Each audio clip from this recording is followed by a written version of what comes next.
আপনাকে বড়ই প্যার করে, আমার মঈনুদ্দিন আপনাকে বড়ই ভালোবাসে। আল্লাহ পাক আপনি বলুন আমার মঈনুদ্দিনকে কি আপনি কবুল করেছিলেন? ও ভাইয়েরা শুনে কে দিন সঙ্গে সঙ্গে আসমান আওয়াজ আসতে লাগে, ও সই উসমান আরুনি রে, আমি আল্লাহ পাক আপনার মঈনুদ্দিনকে কবুল করে নিলাম।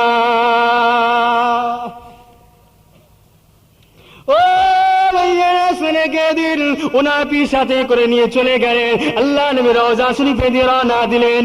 আল্লাহ নবী রওজা শরীফের সামনে দাঁড়িয়ে গেলেন। আল্লাহ নবীকে সালাম জানালেন, আসসালামু আলাইকা ইয়া রাসূলুল্লাহ, আসসালামু আলাইকা হাবিবাল্লাহ। চোখের পানি জড়িয়ে জড়িয়ে আল্লাহ নবীকে বলেছে, ইয়া রাসূলুল্লাহ হাবিবাল্লাহ, আমি সঙ্গে করে নিয়ে আমার মঈনুদ্দিনকে নিয়ে এসেছি, হুজুর আপনি বলুন আমার মঈনুদ্দিনকে কবুল করলেন কি? বলেন। ও ভাইয়েরা শুনে কে দিন আল্লাহ নবীর রওজা আওয়াজ আসতে লাগে, ও সৈয়দ উসমান আরুনি রে, আমি রাসূলুল্লাহ আপনার মঈনুদ্দিনকে কবুল করে নিলাম। আমি মঈনুদ্দিন, আপনি মঈনুদ্দিনকে আমি রাসূলুল্লাহ কবুল করলাম। যে মানুষটাকে আমার আল্লাহ আমার রাসূল কবুল করেছে, সেই মানুষটাকে মহব্বত করবেন না তার সঙ্গে দুশমনি করবেন? যে আমি আপনি তো ওলি হতে পারি না, কমসে ওলির সঙ্গে মহব্বত ভালোবাসা রাখি। আল্লাহ পাক কাল কিয়ামতের ময়দানেতে একদল লোককে জিজ্ঞাসা করে, আমার বান্দা বান্দীরা বলেন তো দেখি, দুনিয়া জমিনে আপনারা নামাজ রোজা যাকাত করে নফল ইবাদত করে আমি আল্লাহ পাক আমার ওলি বান্দা হতে পেরেছেন কি? ও ভাইয়া শুনে কে দিন আল্লাহ বেশ সকল বান্দা বান্দি বলবে, না আল্লাহ পাক আমরা নামাজ রোজা যাকাত দান খায়রাতের মতো করে নফল ইবাদত করে আপনার ওলি বান্দা হতে পারি না। আল্লাহ পাক জিজ্ঞাসা করবে, আমার বান্দা বান্দিরা বলেন তো দেখি, কোন ওলি বান্দাদের সঙ্গে আপনাদের মহব্বত ছিল কি? কোন ওলি বান্দাদের সঙ্গে আপনার ভালোবাসা পেয়ার ছিল কি? শেষ বান্দা বান্দি গুলো বলবে, আল্লাহ পাক না, দুনিয়া জমিনেতে আপনার ওলি বান্দা বান্দিদের সঙ্গে মহব্বত ভালোবাসা উঠা বাজা ছিল না। আল্লাহ পাক আবার জিজ্ঞাসা করবে, আমার বান্দা বান্দিরা কোন ওলি বান্দাদের সঙ্গে মহব্বত করতে এমন মানুষ, তাদের সঙ্গে আপনাদের মহব্বত ভালোবাসা ছিল কি? বলেন তো দেখি। ওই সেই বান্দা বান্দি গুলো বলবে, হ্যাঁ রব্বি আল্লাহ পাক অমুক আমার গ্রামের মানুষটা ফুরফুরা শরীফ হাজা হুজুর এমন এমন জায়গাতে যেত, ওলি আল্লাহ বান্দা বান্দির দরবারে উঠা বাজা করতো, তাদের সোহবতে আমরা বসতাম, তাদেরকে মহব্বত করতাম, ভালোবাসতাম। শেষ আল্লাহ পাক বলবেন, আমার বান্দা বান্দি রে, তোরা ওদের সঙ্গে মহব্বত রাখার জন্য, ওলি বান্দা থেকে যারা মহব্বত করছে তাদের সঙ্গে সোহবত থাকার জন্য আমি আল্লাহ পাক তাদের সঙ্গে করে ওলি বান্দাকে সাথে করে নিয়ে আমি আল্লাহ পাক তোদের ঘর আমার দয়ার রহমতের জান্নাত নসিব করে দিলাম। তাহলে বলেন, ওলি বান্দাদের সোহবতে বসে লাভ না লুস্কা? খাজাওয়াকে অনেকে মহব্বত করে, আবার অনেকে দেখবেন টিটকিরি মারে। অনেক খাজাওয়া দরবারে জানতো নাকি যে অনেকে যায়, আর অনেকে বলে খাজা খাজা করছো, খাজা তোমার কি করবে? খাজা খাজা করছো, খাজা তোমার কি করবে? অনেকে টিটকিরি মারে। কি খাজাওয়া কিছু করতে পারবে? একটু বলেন, খাজাওয়া কিছু করতে পারবে? খাজাওয়া কিচ্ছু করতে পারবে না, কিন্তু খাজাওয়া দোয়া করলে সেই দোয়াটাও কবুল হয়। জোরে বলুন সুবহানাল্লাহ। সে দোয়াটা অবশ্যই কবুল হয়। খাজাওয়া জান্নাত নিয়ে যেতে পারবে না, কিন্তু খাজাওয়া যে রাস্তাটা দেখিয়ে দেবে, ওই রাস্তাটা হাঁটলে আপনি অবশ্যই জান্নাতে চলে যাবেন। জোরে বলুন সুবহানাল্লাহ। দাদা হুজুর কিচ্ছু করতে পারবে না, কিন্তু দাদা হুজুর দোয়া করলে দোয়াটা অবশ্যই কবুল হবে। জোরে বলুন সুবহানাল্লাহ। দাদা হুজুর যে রাস্তাটা দেখিয়ে দেবে, ওই রাস্তায় আপনি হাঁটতে পারলেন, আপনি অবশ্যই জান্নাতে যাবেন। জোরে বলুন সুবহানাল্লাহ।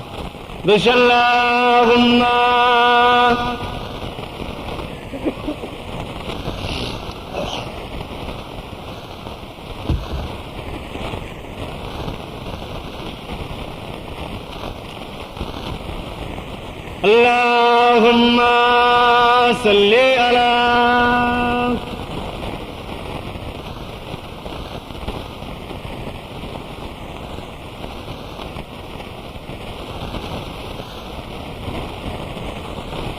अगर खत्म तुम पर रिसालत न होता,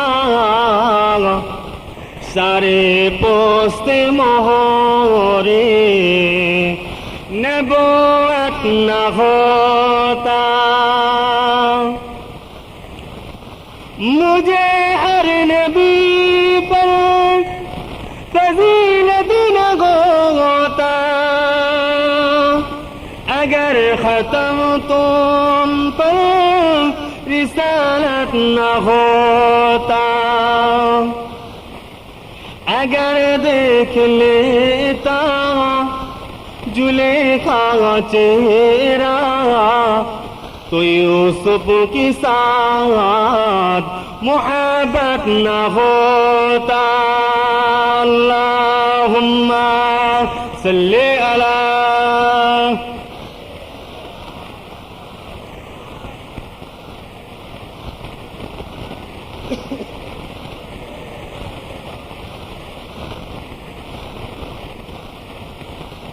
यतीमों को जिसने गले से लगाया, यतीमों को जिसने गले से लगाया, परेशान उम्मत को कम से चुराया। अगर वो न खबर ले तो मेरा कौन खबर ले, उम्मत की जो किस्ती है मोहम्मद की हवाले। अल्लाहुम्मा सल्ली अला।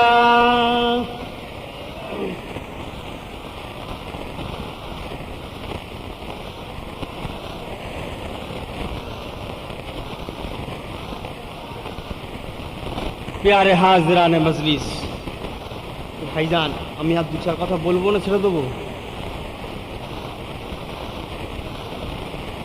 একটু আগে আগে আসেন না, আমার ভাই খুনি আসবে, যারা ঘোরাঘুরি করছেন চলে আসেন। তো ভাইজান যে কথা বলছিলাম, হযরত খাজা গরিব নওয়াজ আজিম রাহমাহুল্লাহ হুজুরকে আমার আল্লাহ পাক আমার রাসূল কবুল করলেন। হুজুর আমার নবী দরবারে থাকতে লাগলেন। রসুলের দরবারে হযরত খাজা গরিব আজমির রহমাতুল্লাহ আলাইহির দরবারে আপনারা জানতো নাকি? অনেক মানুষ যায়। খাজা বাবার দরবারে গিয়ে কি উপকার আছে আপনারা জানেন না। খাজা বাবাকে আল্লাহ কি নিয়ামত করেছে, খাজা বাবাকে আল্লাহ পাক কত বড় দরজা দিয়েছে। শুধু খাজা বাবা না, আল্লাহ ওলিদের আল্লাহ পাক কত বড় পাওয়ার দেয়। হযরত গাউসুল আজম, মাহবুবে সুবহানী, কুতুবে রব্বানী, হযরত বড় পীর সাহেব হুজুর বাগদাদের জমিনে শুয়ে আছেন, তাই তো? হুজুর আমার মুরিদদের সঙ্গে করে নিয়ে এক মেহমান বাড়িতে গেল। শোনেন, আল্লাহ ওলিদের দরবারে গেলে কি উপকার হয়, আল্লাহ ওলিদের আল্লাহ পাক কত বড় দরজা দেয়। আমি আপনি যতই দোয়া চাই, দোয়া কবুল হবে না, কোনোদিনই হবে না।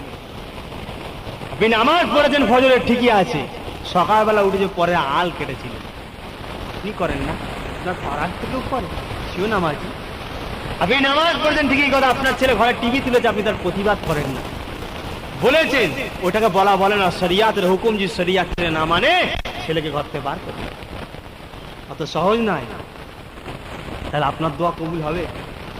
আপনি নামাজ পড়েছেন, রোজা রেখেছেন, হজ করেন, যাকাত দিয়েছেন, সবই করেছেন, আপনার পাড়ার একটা মুসলমান ভাইয়ের উপর আপনি ঘৃণার নজরে দেখেন, তাকে ভালোবাসেন না, তাহলে আপনার কি দোয়া কবুল হতে পারে? এটা আমার কথা নয় ভাইজান, রাগ করে শোনেন, আজকের কথা নয়, গাউসুল আজম বড় পীর সাহেব ফুপু আম্মাদের একটা কথা মনে পড়ে বলি, শুনে। হুজুর আমার তখনকার জামানার কথা, বাগদাদে পানি হচ্ছে না, দীর্ঘদিন হয়ে যায় বাগদাদের জমিনে আর পানি হয়নি, সকল মানুষ হাহাকার, খেতে পাচ্ছে না, অসহায়, সবাই আল্লাহর কাছে দোয়া চাইছে, নামাজের মুসাল্লা বিচ্ছে, নামাজ পড়ে দোয়া, আল্লাহ পানি দাও, পানি দাও, কারো দোয়া আল্লাহ কবুল করে না, পানি হয় না। এই মানুষদের মধ্যে একজন বলল, চলো গাউসুল আজমের ফুপু আম্মাজানের কাছে যাই, যে তিনার কাছে একটু বলি, তিনি আল্লাহ পাক একজন নেককার আবেদা জাহেরা বান্দি।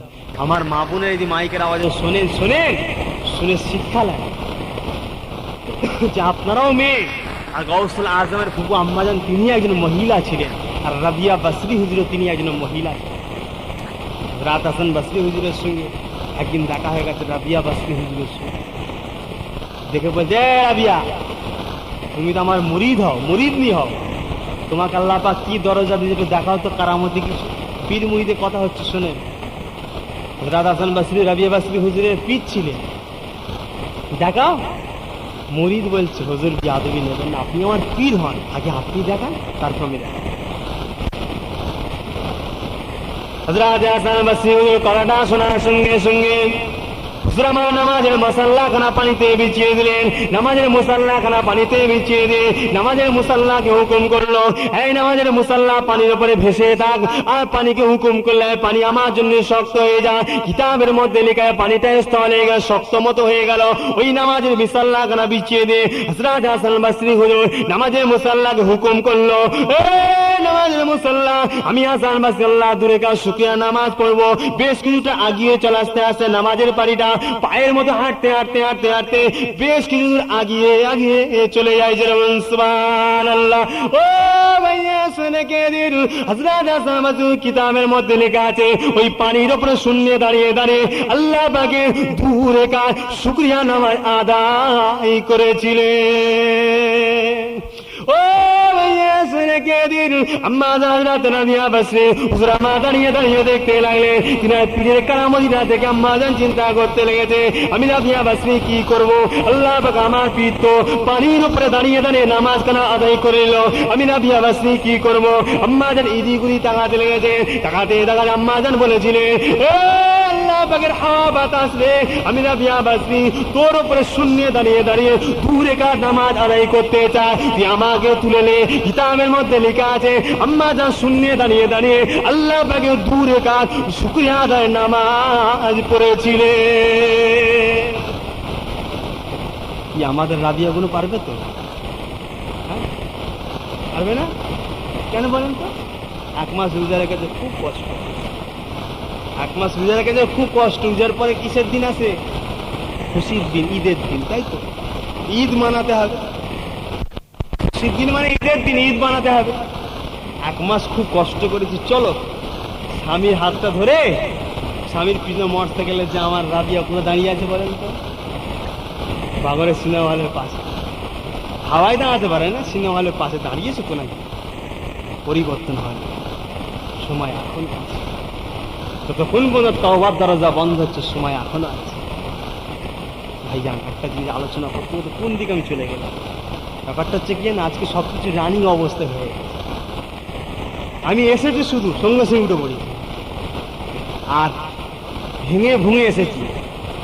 আমি নিজে ড্রাইভ করে ফুরফুরা শরীফ থেকে এই পর্যন্ত ভেঙে ভুঙে ছুটেছি। আমি যখন ফোন করি তখন চা যেন অলরেডি 8 ঘন্টা অচ করা হয়ে গেছে। বলছি আপনি আসবেন না? আমি ড্রাইভার পাইনি। বলছি যদি না আসেন আমার গলায় দৌড় দিতে হবে। আমি না, তুমি গলায় দৌড়ি দিন, আমি যাচ্ছি। ভেঙে ভুঙে ছুটে এসেছি ভাইজান। এসে না খাওয়াতে সঙ্গে সঙ্গে উঠে পড়েছি। তা আমি শেষ করবো না, আপনারা শুনবেন আর কিছু? যে শুনতে চান আমি বলবো, কিন্তু একটু অসুবিধা হচ্ছে না, মানে পেটে ছুঁচে ডন দিচ্ছে। যাই হোক, আপনারা দোয়া করেন, আমি চালাচ্ছি ইনশাআল্লাহ। দোয়া এমন একটা জিনিস যেটা তকদিরকে পাল্টে দেয়। জোরে বলুন সুবহানাল্লাহ। রাতে গাউসুল আজম বড় পীর সাহেব হুজুর মুরিদের বাড়ি গেল। সকল মুরিদরা লাইন দিয়ে বসে গেছে। আমার যুবক ভাইরা শোনেন, তোমরা তো পীরেদের কাছ থেকে দূরে দূরে থাকো। যাবে যে বসবে মুসাফা করবে, তবে আদবের সঙ্গে, যেন ঠ্যাঙের উপর ঠ্যাং তুলে বসে থাকবে না। খুব সাবধান। পীরেরা কিছু বলবে না, আল্লাহ পাক নারাজ হয়ে যাবে। আদবের সঙ্গে বসবে। এক নজওয়ান যুবক ছেলে হযরত গাউসুল আজম বড় পীর সাহেব হুজুর হাতটা ধোয়াচ্ছে। হুজুর আমার হাত ধুচ্ছে। 1 জগ পানি শেষ, হাত ধুচ্ছেন। 2 জগ পানি শেষ, হাত ধুচ্ছেন। 3 জগ পানি শেষ হব হুজুর আমার হাত ধোয়া বন্ধ করে দিল। হাত ধুতে কতটুকু পানি লাগে ভাইজান? আর শীতের সময় হলে তো কোনো রকম ঠেকিয়ে দেবে, ব্যাস হয়ে গেছে, আর দরকার নেই। শীতের সময় হলে আর কোনো দরকার নেই, বাসি মুখেই চা খেয়ে দেবে। কিছু হোক চাই না, চা তো চাই আমার। ইংরেজ এসে 2টো জিনিস রেখে গেছে, তার মধ্যে একটা চা আর একটা এখন বলছি না খুলে গেলে। যাই হোক ভাইজান, হযরত গাউসুল আজম বড় পীর সাহেব হুজুর 3 জগ পানিতে হাত দিলেন। তিনি আর মুরিদ একজন দেখলেন। প্রশ্ন জাগছে, কিন্তু হুজুর এত পাওয়ারফুল মানুষ ছিলেন, হুজুরের সামনে গিয়ে কথা বলবে এই সাহসটা ছিল না।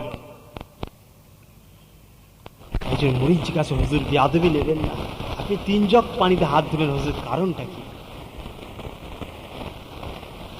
হযরত গাউসুল আজম মাহবুব সুবহানী কুতুবে রাব্বানী হযরত বড় পীর সাহেব বলেছে, বাবা মুরিদদের শুনে রেখে দাও।